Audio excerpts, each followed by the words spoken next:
Salutare și bine ați venit! Astăzi vorbim despre casa inteligentă. Și nu e vorba doar despre o locuință tixită de gadgeturi, ci despre cum tehnologia ne poate rezolva probleme de zi cu zi și, mai mult, cum poate fi un pas important spre un viitor mai sustenabil. Haideți să ne imaginăm o secundă cum ar fi dacă locuința noastră ar putea să ne anticipeze nevoile. Asta e de fapt ideea de bază din spatele unei case automatizate. Un spațiu care nu doar reacționează, ci practic gândește. Bun, să intrăm în pâine. În prima parte o să vedem ce înseamnă cu adevărat ca o casă să fie inteligentă. Mergem dincolo de etichete și încercăm să înțelegem ce tehnologie stă în spatele conceptului. Deci care e esența? O casă inteligentă se bazează pe dispozitive interconectate. Asta e cheia. Acestea permit controlul de la distanță, fie că e vorba de încălzire, lumini sau sistemul de securitate. Și totul are un scop, să optimizeze consumul, siguranța și, bineînțeles, confortul. Și nu e nicio magie aici, ci un proces foarte logic, în 3 pași simpli. Să luăm un exemplu. Intri într-o cameră.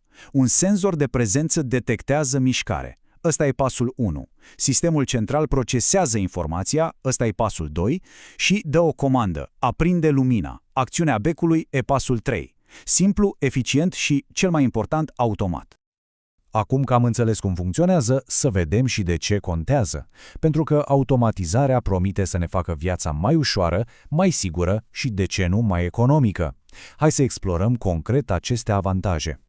Dar, ca să avem o imagine completă, trebuie să fim realiști. Orice tehnologie vine și cu provocări, așa că haideți să analizăm și costurile sau riscurile pe care le implică o casă inteligentă. E important să punem totul în balanță.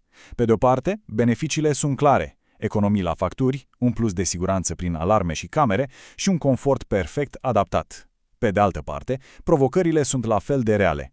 Costurile de început pot fi destul de mari. Apoi, riscurile de siguranță cibernetică nu trebuie ignorate. Multe dispozitive sunt create să fie ieftine, nu neapărat sigure, ceea ce le poate face vulnerabile. Și, desigur, apare dependența de tehnologie. Ce se întâmplă când pică internetul? E un compromis pe care fiecare trebuie să și-l asume. Acum să mărim puțin cadrul. Dincolo de confortul personal, casele inteligente pot juca un rol la o scară mult mai mare. O să vedem imediat cum tehnologia de acasă poate contribui la sănătatea planetei.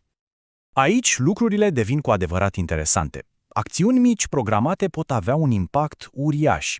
Stingerea automată a luminilor reduce risipa de energie. Irigarea care se adaptează la nevoile reale ale plantelor economisește apă, o resursă vitală, iar monitorizarea calității aerului nu doar că ne protejează sănătatea, dar ne și face mai conștienți de mediul în care trăim. Astea sunt exemple concrete de tehnologie pusă în slujba unui scop mai mare. Am parcurs drumul de la definiția de bază, la avantaje, riscuri și până la impactul asupra planetei. Ne apropiem de final, așa că e momentul să privim spre ce urmează pentru locuințele noastre. Cred că acest citat surprinde perfect esența. Casa inteligentă nu e un scop în sine, ci un mijloc, un instrument care, dacă e folosit corect, ne ajută să gestionăm mai eficient resursele, să ne sporim siguranța și să ne îmbunătățim calitatea vieții. Aici stă, de fapt, adevăratul ei potențial. Și încheiem cu o întrebare care să ne dea de gândit. Pe măsură ce tehnologia asta devine tot mai accesibilă, care e primul lucru din rutina zilnică ce ar merita să fie automatizat?